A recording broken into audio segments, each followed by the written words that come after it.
আপনারা দেখেছেন তারেক রহমান মৌলবাদের উত্থান নিয়ে খুব চিন্তিত। আপনারা দেখেছেন বিএনপির মির্জা ফখরুল ইসলাম আলমগীর সাহেব দক্ষিণপন্থীদের উত্থান নিয়ে অনেক চিন্তিত। আপনারা দেখেছেন বিএনপির আরেক পাগলা আছে ফজলু। আমরা বলি এর জন্য দ্রুত ইনজেকশনের ব্যবস্থা করেন।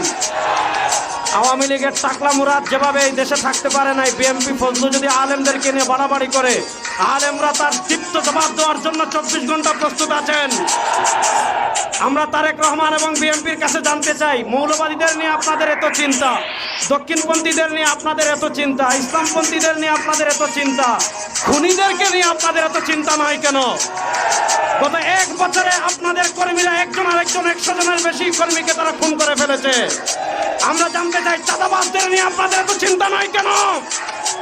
চোরদের নিয়ে আপনাদের এত চিন্তা নয় কেন?